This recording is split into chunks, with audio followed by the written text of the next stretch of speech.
Christmas Eve, and you guys can only open up one present. Presents! But I picked them especially for you. Thank you. Socks? Got me socks.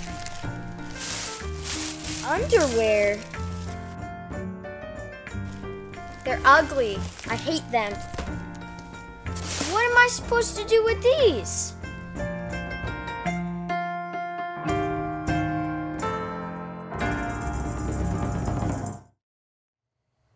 Every year at Christmas time, there are things that we need, that we get as gifts that we really don't get very excited about, especially when we were kids. And every year at Christmas, there are gifts that we really, really hope that we get. We're like super excited, and we've made a list, and we just are so hopeful that we're going to get what we asked for Christmas. We ask mom and dad, and we're like, here's what I want for Christmas. Or you go to the mall and sit on Santa's lap, and you tell him your list, and here are the things that I really, really wanted. And when I was a kid growing up, for a lot of years, it was the Matchbox City. You know, the little Matchbox cars, like Hot Wheels, those kind of things. And I wanted that Matchbox City, man, where you could just play with those cars in that city. I would do that for hours, and I always hoped to get the latest Matchbox City. That was one of my favorite things. I loved the year that I got the Light Bright. Do any of you remember Light Bright? Man, I loved my Light Bright. I would do all kind of fun stuff with the Light Bright. But there was one gift that I never got that all my friends, seemingly, they had. And man, I wanted this, and I asked for it, and I never got it. And that was the one and only Stretch Armstrong, right there. All my friends had Stretch Armstrong. Do you know Stretch Armstrong? Somebody told me they still make Stretch Armstrong. And you can just stretch him in all these different directions. And like, there's really no point to him, but man, I wanted one. I wanted a Stretch Armstrong. Now, some of you spoiled little brats got everything you wanted every year for Christmas, didn't you? Well, God bless all of you. But then there's always this thing that every one of us, probably at some point in time, you got something like this. You got socks and underwear. And it looked so nice under the tree because it looked like all the other presents, all the wrapping paper matched, and it looked good. And you had high expectations because it looked like it fit, you know what I mean? And then you open it up, and it's socks and underwear, and you're just so disappointed, right? I mean, getting socks and underwear for Christmas traumatized Dwight so much that still to this day, he doesn't wear socks. Now, I can't vouch for the underwear, but we'll take it by faith. Now, I want to show you a video that probably, if you're a parent, you can probably relate to this, or maybe this was you as a kid. But let's take a look at this together, and this will set up where we're going today. Check it out.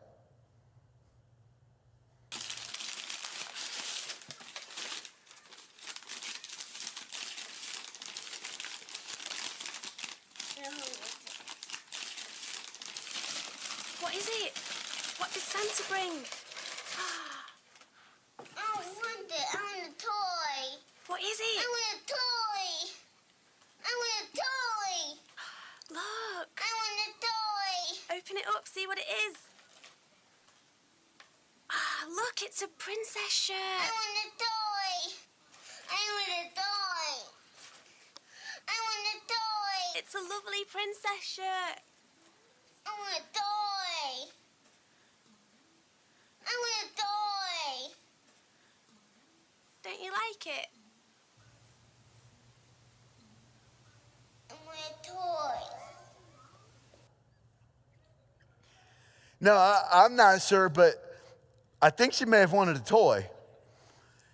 Parents, how many of you can relate? Show of hands right now. How many of you have been there and like you have felt that moment? How many of you have been there when it happens in front of other people? And you're like, oh, you're so embarrassed. It's always fun to watch. Usually the mom start making excuses or trying to help them out of it. You know, especially like if grandma gets them something like that. And the kid is just like, that's not what I want. I want a toy. And mom's like, oh, that's going to be so nice on you. Oh, you needed one of those. You needed, it was going to, oh, I bet it fits perfect. They always do that kind of a thing. And even as adults, though, we get stuff that when we open it up, we're kind of disappointed. We're kind of like, oh, man. I wanted a toy. You know what I mean? You just here's the thing, though. We're better at disguising it now. We don't show it as obvious as what we saw in that video. We just disguise our disappointment. Maybe, ladies, you told your husband one time that there was this purse that you really wanted. Let's just use that as an example. But you weren't super clear, like, I want this purse. And so your husband decided to get a little creative and think outside the box. And he went and got you something different, but he wraps it up and it's under the tree, and you're looking at it, you're going, that's about the right size box. You know, that's about the right weight. You know what I mean? I think there's a good chance that could be the purse. And it gets placed under the Christmas tree, and then you open that up on Christmas Day, and it is not the purse. Instead, it's like a box of Nutrisystem or something like that. And you're just so disappointed. Or guys, maybe you wanted the new iPhone, I don't know. And you were dropping hints here and there. And then you see this thing wrapped up underneath the tree, and boy, that's about the right size. That feels like the right weight. That's probably the iPhone. And you open it up and it's like ear hair trimmer. You know what I mean? Because sometimes we don't get what we want, but we get what we need. And as we continue our series this morning, I'm gonna share a verse with you, just right out of the gate here, that goes with our theme of not always getting what you want, but getting what you need. And here's what it is. It's in Romans chapter 15, verse 13. It says, I pray that God, who gives you hope, will keep you happy and full of peace as you believe in him. May you overflow with hope through the power of the Holy Spirit. Now I want us just to focus on that phrase there. May you overflow with hope. May you overflow with hope. Before we go any further, it might be good to define what hope is if we're going to hang out there. So let me show you a biblical definition for hope: a confident expectation of good. Now we use hope. We just kind of throw that word around like, I hope I get this for Christmas, or, I hope this, or I hope that, or you might even say, I hope the Browns win today. But I got to ask you, Browns fans, they are better. There's no doubt. There's no denying that. But are you at a place right now where you have a confident expectation that they will win? I don't think we're quite there yet. But that's what hope is, a confident expectation for good, that God works things out for good. We live in a world that has lost hope. Isn't it true? And what happens when you lose hope? You can get cynical. I think really easy to become discouraged. A lot of times just apathetic, like whatever. See, that's our natural tendency. And my guess is that if you're really honest about it, most of us are not overflowing with hope right now. Some of us here today are not even looking forward to Christmas this year. In fact, you're kind of looking forward to the end of 2018 because it's been a rough year and things have not turned out the way that you thought they would or the way you wanted them to. You wanted a toy, and that's not what you got. Some of you maybe lost your job this year, and you're having such a hard time finding a new job because the job market is tight. And you're having a hard time making ends meet. Some of you maybe graduated college this year and you thought, man, I'll just slide right into the workforce and I'll have a great job and things will go well. And suddenly you find yourself living at home with mom and dad, working somewhere you didn't want to work coming out of college. Living with mom, that's not what they wanted. That's not what you wanted. You wanted a toy. You wanted a toy. And it's not what you got. Some of you were hoping that this is the year that you'd finally have a child and be able to start a family maybe.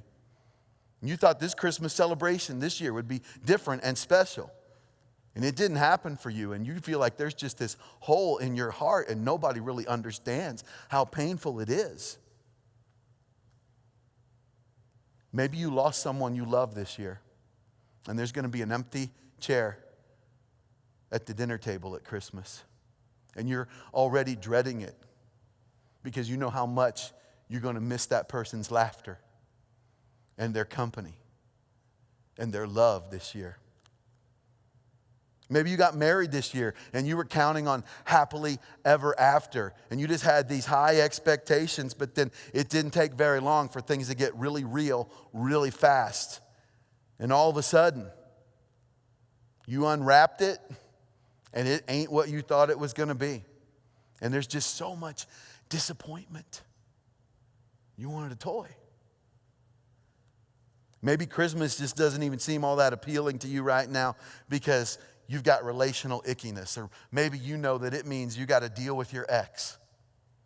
Or there's child custody issues surrounding Christmas and it just gets weird. Or there's that family member that's just so needy. And you're just going, oh man, this is not going to be fun. Maybe this is the year you were hoping to get married and it didn't happen. And instead, you're walking out of here today alone. And it's just so painful. Well, today, I want us to unwrap a story in the Bible. And you might find it a little odd that we're going to go to this story in the Bible, especially at Christmas time. First of all, because of this reason. This story is found in the Old Testament. So this is before the birth of Christ. And also you might find it a little odd because when you first read this story, you might think, well, there's really no significance to these people in this story. There's really nothing all that special. You might even ask, why is this even in the Bible? And why would we, 1 week ahead of Christmas, be studying the Old Testament book of Ruth? Well, because there's a story in the book of Ruth about somebody who battled what a lot of us are battling right now at Christmas time. So let me give you a little background about the book of Ruth. When you first open the book of Ruth in the Old Testament, it's a small book, only 4 chapters. Right away in the first chapter, we learn this, that there was a famine in the land there. And there was a man named Elimelech. And Elimelech decided that because of the famine, he was there in Canaan, and because of the famine, he was going to move his family out to a foreign country, a place called Moab. He thought he would just move them away. Now here's what's interesting. Elimelech's name meant God is my king. But Elimelech didn't live up to his name because he didn't trust in God to meet his needs. Instead, he said, I'm going to trust in Moab. I'm going to trust in this foreign land to get my food, to meet my needs, to be my supply. Now, Elimelech had a wife named Naomi. Now, here's what the name Naomi means. Pleasant and sweet. Isn't that interesting? Pleasant and sweet. Now, I'll stop right there because I have a daughter named Naomi. She really is pleasant and sweet. She was appropriately named. Elimelech had 2 sons with Naomi, and they had really weird names. Their names were Mahlon and Chilion. Now, you might think, well, those are just, different language names. But it translated, here's what their names meant. Literally, Mahlon and Chilion meant sick and dying. So just let me say, if you're planning on having kids this year and you have boys, don't do that to them, okay? I'd like you to meet my 2 sons. Here they are, Ebola and hepatitis. Anyway, as the story unfolds, these 2 boys, they grow up and they fall in love with 2 Moabite women. Now, keep this in mind. They're in a foreign land, a pagan culture. These people are not believers in the one true God. And by the time you get to the end of the 2nd paragraph of Ruth chapter 1, tragedy strikes. Check this out. Naomi's husband, Elimelech, dies. Now, we don't know why he dies. It doesn't say if it was old age or a heart attack or he got run over by a camel. We don't really know. But we know that suddenly he dies. And then, unbelievably, a short time later, both of Naomi's sons die. That's right, sick and dying, actually died. Big shock to everyone, right? And so now you've got 3 widows. You've got Naomi and you've got her 2 daughters-in-law, and they're all grieving the loss of their husbands. Now, can you imagine the grief, if you're Naomi, of losing your husband and your sons in a short amount of time? You see, these 3 women were battling what many of us battle at Christmas time, and that's loneliness. And so Naomi decides after her husband's death that it would be best for her to move back to Canaan, to move back to her homeland, the promised land, to move back among her family and her people. So she decides to go that way because there was no welfare system in Moab. There was no church there to look after her. Really no help for her and her daughters-in-law. They were all battling loneliness. And her daughters-in-law, by the way, were so attached to her that they said, we'll go with you. How about if we go to Canaan with you? That they would leave their homeland of Moab and go to the promised land with Naomi. And about halfway through the journey, Naomi turns to them and she basically says something like this. Listen, girls, listen. It's so nice what you're doing here. But I got to tell you, I think you'd be better off if you went back. Because you don't need a mother-in-law, the baggage and just the hassle of looking after me and all that stuff. You need men. That's what you need. So why don't you go back to your homeland? And that way, you might be better off if you did that. And so one of the daughters-in-law, Orpah, that was her name, Orpah. Interesting name, by the way. When we named Naomi, I really wanted to name her Orpah because I thought Orpah bun had a really nice ring to it. But my wife Jenny overruled me and we settled on Naomi. But anyway, Orpah turns around, no hard feelings, but she goes back.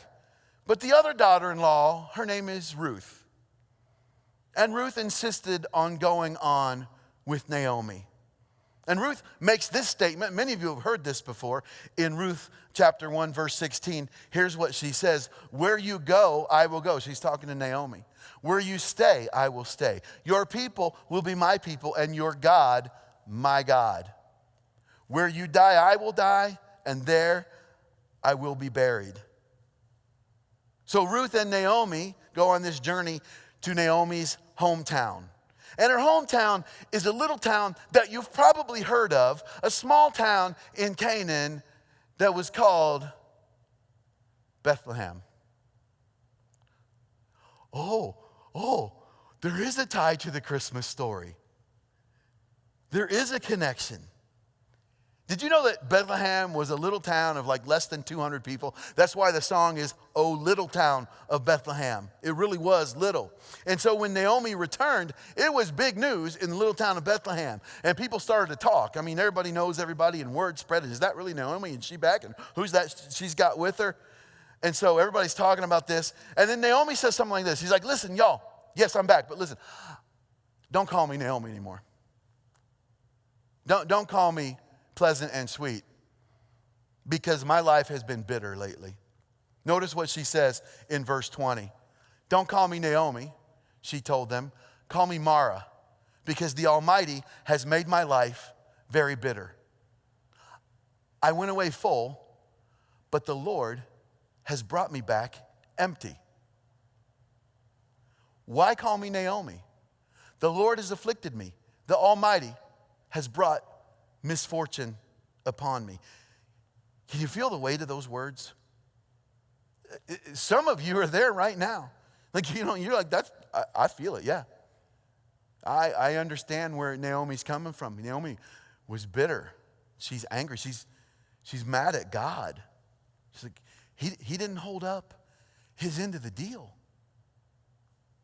I wanted a toy.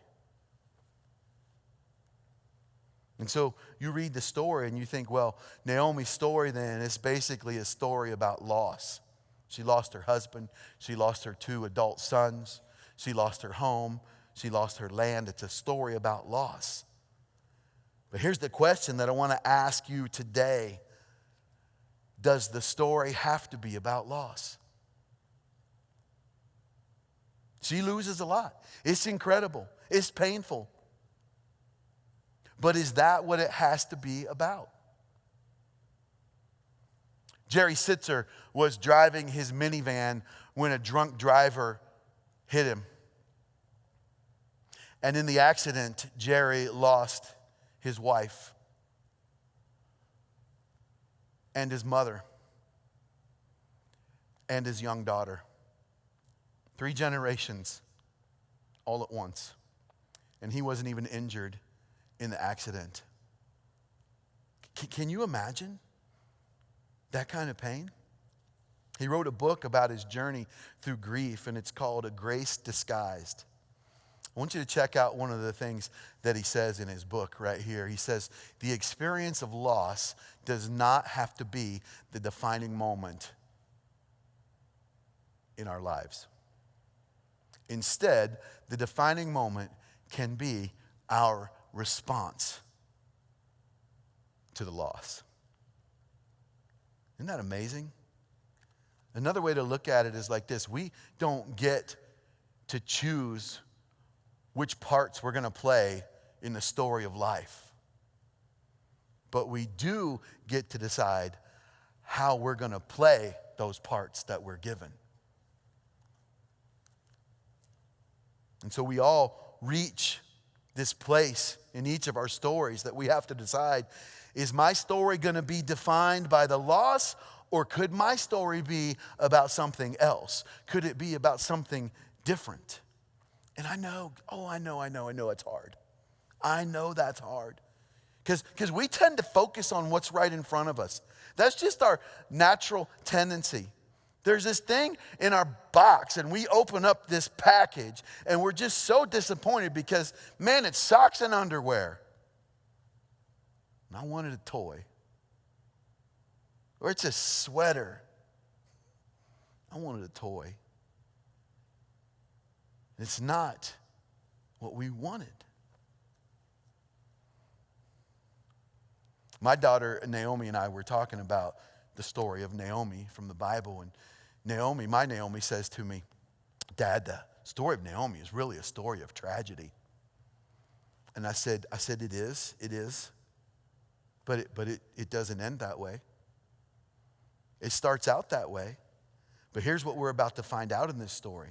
If there's one word to describe Naomi's story, it's not loss, it's not tragedy, it's redemption. Now, after Naomi and Ruth arrive in Bethlehem, here's what happens. Ruth goes into the fields where they have just harvested. The farmers had come through and harvested. It's barley season, and Ruth is picking up the scraps from the grain. She's just picking up the leftovers, the stuff that just fell on the ground that they didn't get. She had to do something to support her mother-in-law and her. And that's what she did. It's not a glamorous job. It would be like picking aluminum cans out of the garbage can or alongside of the highway for a living. And it was there that Ruth gets noticed by someone else in this story. A wealthy single guy who'd never been married, whose name was Boaz. He's the owner of the field. And Boaz notices her, and we read about this in Ruth chapter 2, verse 3. Here's what it says. So she went out, entered a field, and began to glean behind the harvesters.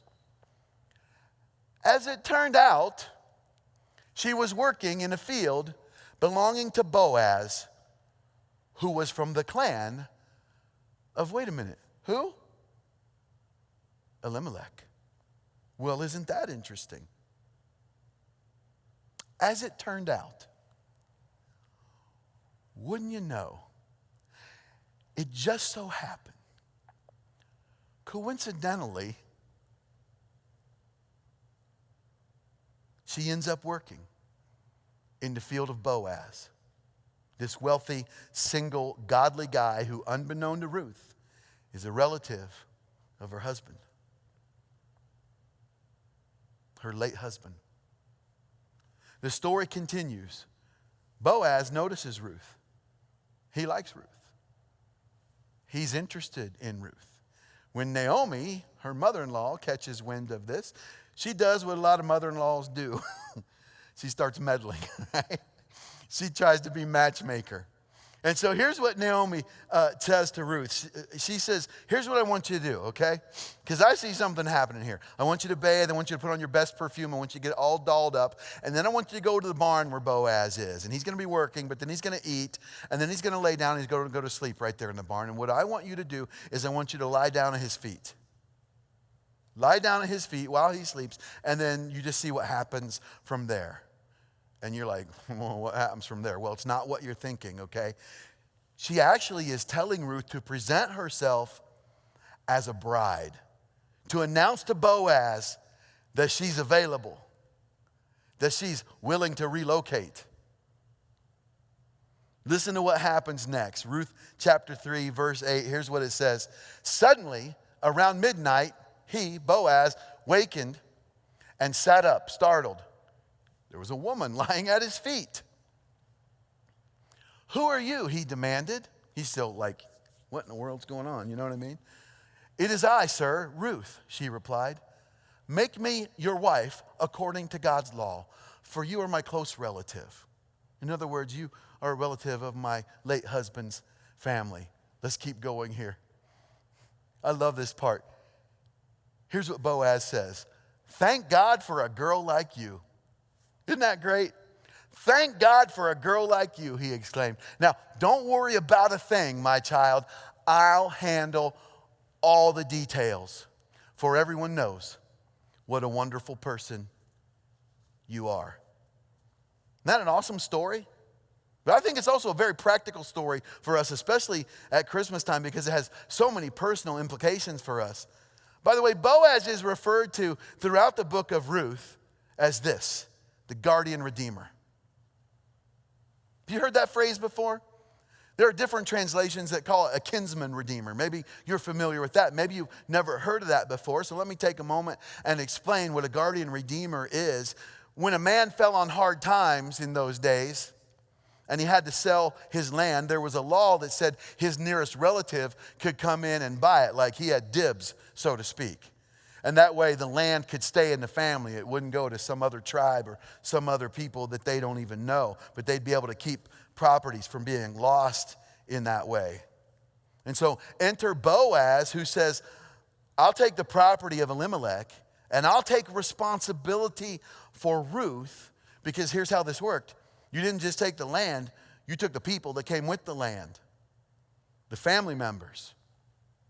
It's worth noting that this is no small act of kindness, especially when you consider that Ruth is a foreigner. She's a Moabite. She comes from a pagan country. She comes from a culture that people in this culture, they wouldn't even want somebody like Ruth. And Boaz says, I will love who nobody else will love. I will care for that which no one else will care for. I will redeem the one who no one else will redeem. I will be her guardian redeemer. The story continues. Boaz falls for Ruth. He becomes her guardian redeemer. But actually, there was a closer relative who actually had dibs on the land. He had first rights here. And so Boaz is going to this guy, and he's thinking, man, how am I going to frame this so this works out the way that I want it to work out? And so he goes to this other relative who actually has dibs on the land, and he says something like that. You know, there's a land that you can redeem. I mean, it can be yours. You can have it if you want it. But oh, by the way, the day you acquire the land, you're stuck with Ruth.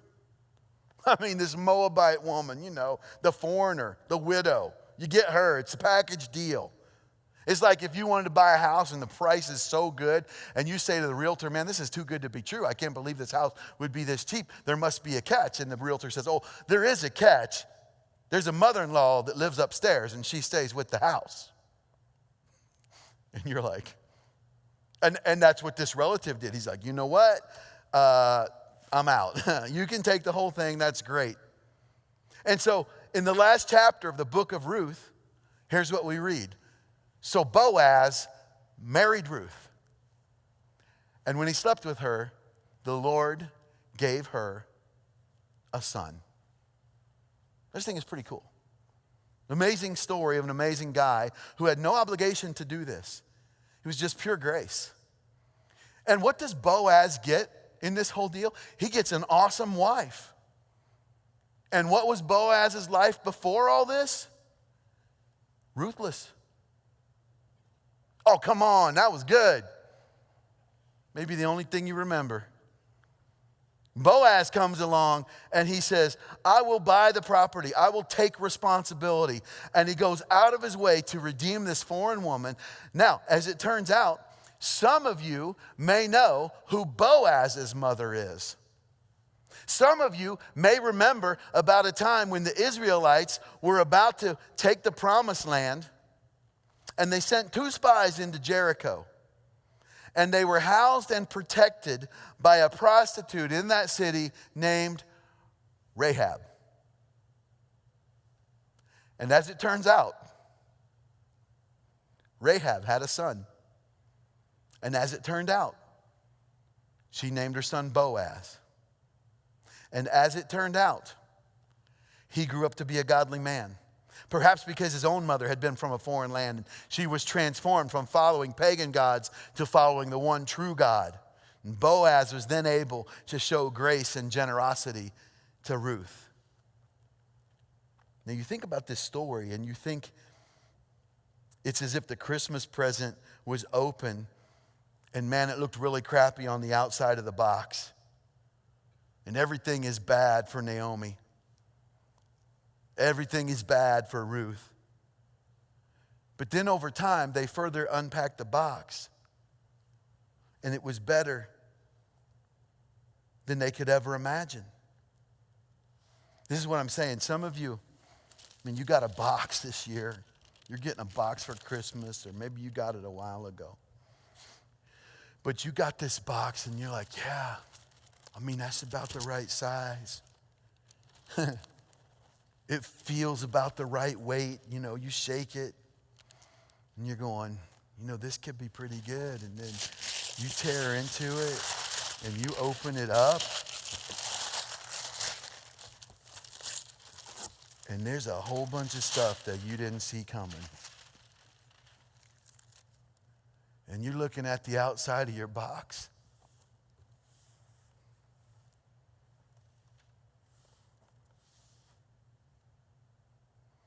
And you're going, I wanted a toy.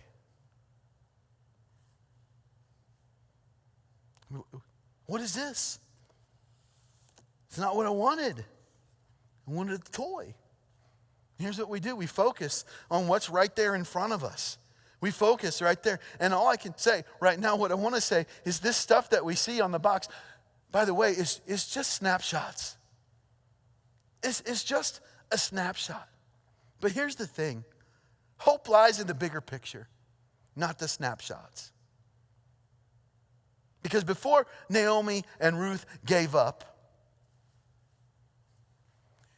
they had to look inside the box.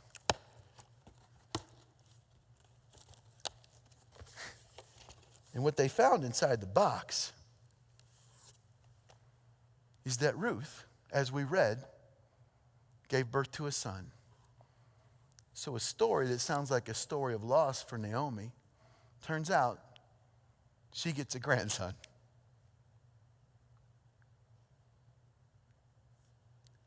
And this grandson, she finds out, brings hope to them. Hope to their family. Hope that they never saw coming, because attached to that was a future. Their family is going to continue. Their family will carry on. They will be all right, because that grandson brings blessing. And that grandson ultimately ushers in salvation. But check it out. It's not just for their family.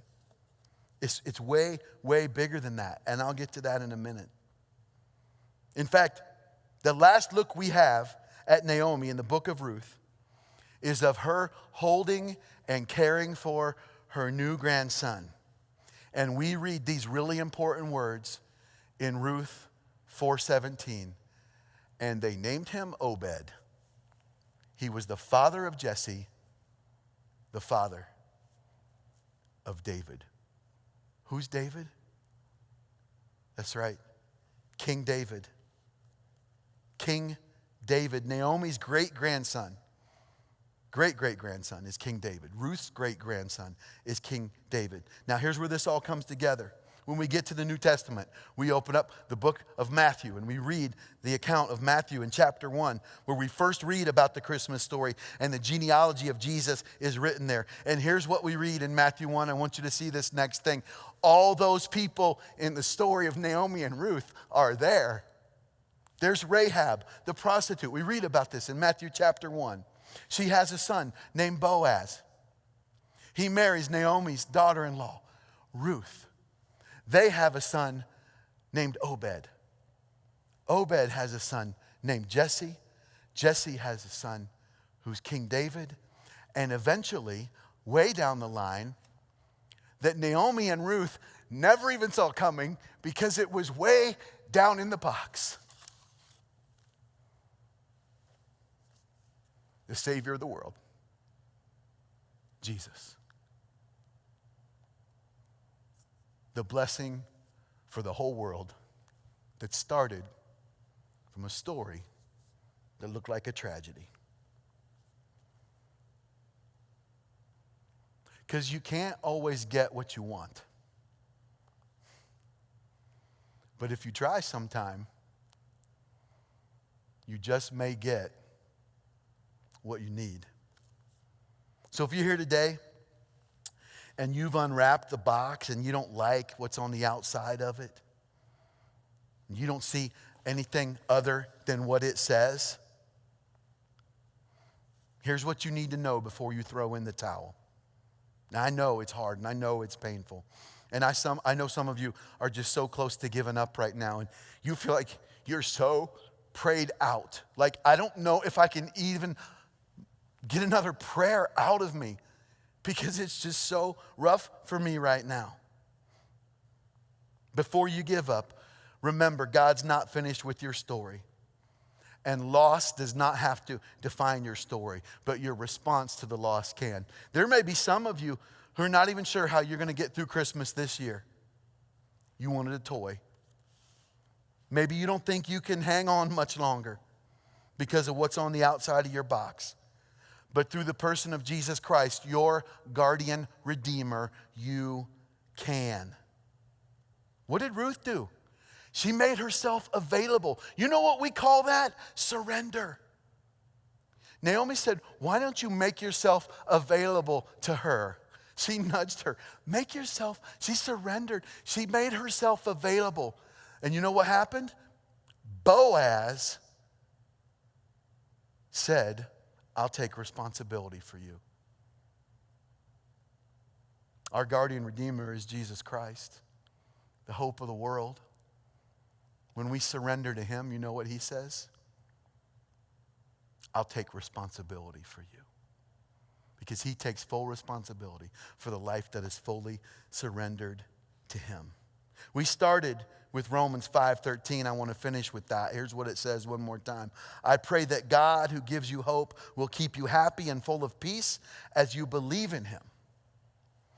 May you overflow with hope through the power of the Holy Spirit. That's my prayer for you today, that you would overflow with hope through the power of the Holy Spirit.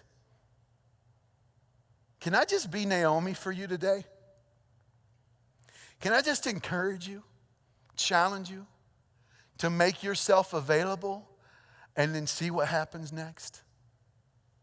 Jesus came to bring you hope because that's what you need. We don't always get what we want, but that's why he came. Endless hope and relentless joy started with a baby boy. And if there's ever a person in the history of the world that knows that loss doesn't have to define your story, it's Jesus Christ. Because God took the worst thing in the history of the world, the worst thing ever on the worst day possible, and that is the cross, and he turned it into the best possible thing. Salvation, hope, redemption for you and me. And that can be your story. Will you pray with me? God, I just want to thank you for the gift you give us in the Old Testament of the story of Naomi and Ruth, and just this whole idea that our stories don't have to be defined by loss. And I pray for my friends here today who are hurting and they're struggling, and Christmas is hard right now because it doesn't feel like there's any hope. And I pray that right now they would experience the hope that Jesus brings. That we'd experience your hope, maybe in a new and fresh way like we never have before, and that we would find ourselves in a position where we make ourselves available to you, where we surrender to you, and have you take responsibility for our lives. God, thanks for that. Thanks for Christmas and what it means.